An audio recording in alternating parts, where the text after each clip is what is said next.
Welcome back. This is lab question 8.5, and we're talking about impairment losses here. And we have a few different kinds of long-term assets. We've got equipment, furniture, land, office building, and warehouse. And the question we have to answer here is whether there are any impairment losses. So I built a little spreadsheet here. So taking a look at the information, we've got the cost, accumulated depreciation, and the difference between those gives you the net book value. So what we're doing is we're comparing the net book value to the recovery amount and the recoverable amount. And if we can't sell the asset for as much as we've got it carried on our books, then we've got a loss, an impairment loss, and so we would need to record that loss. If we take the equipment, we've got cost of $32,000, we've got accumulated depreciation of $10,000, leaving us with a net book value of $22,000, but we can only recover $8,500 if we were to sell the asset as a separate asset. So that means that we actually need to write down the value to the lower value, which in this case is the recoverable amount. So if we just compare net book value and recoverable amounts, the lower of the two values is what it should be recorded on our books. And if that is in the recoverable column, that means we have to change the carrying value, the net book value. So in this case, the recoverable value is less than the net book value. We do have an impairment loss. We're going to need to record that for the equipment. The furniture, however, is worth $8,000, carried at $4,000. We're good for that one because we can recover more than it's carried in our books. $73,000 is the net book value of the office equipment, but we could sell it for $77,000, so we're good there. $67,000 for the warehouse, we could sell it for $70,000, we're good there. Land, the land has a cost of $83,000, so that's its carrying value, and $100,000 is recoverable from the land, so we don't need to record an impairment loss there either. So we only have to worry about the equipment. The equipment, the impairment loss would have to be recorded. So part A here, excuse me, part A says that we need to record the impairment loss. So that's a 31/12, December 31st, and write something down here as a description. And we have an impairment loss for the difference between 32,000 minus the 10,000 and the 8,500. So we have an impairment loss of 13,500, and the equipment will be reduced by that amount. So the impairment loss is a loss reducing equity. The equipment is an asset going down since we're crediting that amount. Okay, so now we have depreciation entries to do. The 31st of December will apply to all of them. Of course, we don't depreciate land, so that's not going to be included there. So here we'll have equipment, here we'll have some furniture, some fun, we'll have some furniture, a little office building, and a warehouse. Okay, so let's start with the equipment, and the equipment is going to be the most challenging one because it is the one that we have the impairment loss for. And we just changed it into a boat, so we don't want a boat, we want depreciation expense for equipment. There we go. Okay, and the other side, of course, is accumulated depreciation on the equipment, which is right there. Then the next one, do the same thing with, doing really well here.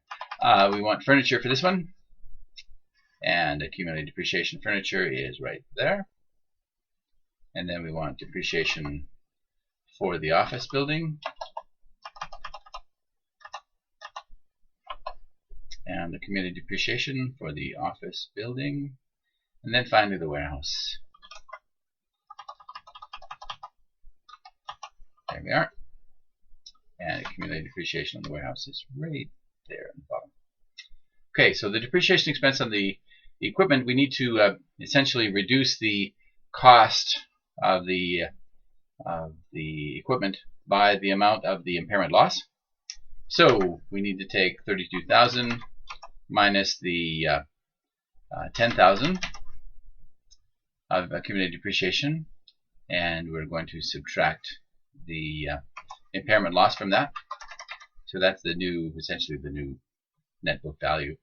And of course we can't depreciate it past the residual value of 4,000. So all of that is the essentially new net book value of the asset. I guess we've missed a parenthesis. So 4,500 is the new net book value of the asset. Now we need to figure out how much of the asset's useful life is remaining. And it says at the time of the purchase in February 2010, we had 7,000 units. And so we've used up some of those. We've used up essentially $10,000 of those. So we need to figure out how many units that is. And so we can open up the spreadsheet again if you like. And so we know that the original depreciation was 32,000 minus the residual value 4,000. All of that, go home, was divided by 7,000 units. So the rate was $4 per unit. So if we take the 10,000 of the accumulated depreciation and divide by 4, that tells us that 2,500 units were actually used. So this 4,500 down here, go to the end, is going to be divided by the original 7,000 minus the 2,500 we've used already, which turns out to be 4,500. So the rate is a rate of 1. Of course, we're not done because that just gives us the rate.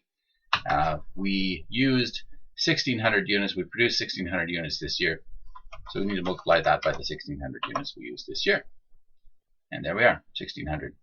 And of course, depreciation expense reduces equity, and accumulated depreciation reduces assets. We can put that in all the way down if you like. They're all the same. Accounts, depreciation expense, followed by accumulated depreciation.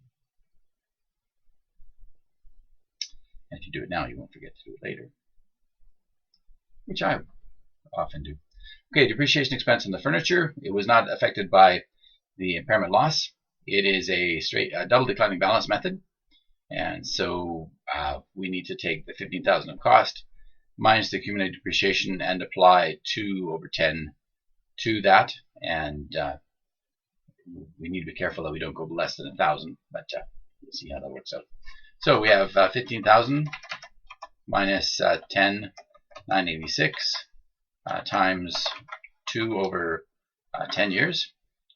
It's the double declining balance. That's 802.80. If we add that to the essentially 11,000 there, add another 1,000, that's still 12,000. We've got 14,000 of depreciable amount before we get below 1,000. So just leave that as 802.80, and we need to check the rounding. Make sure your final answers are accurate to the nearest whole number, so we should make that 803.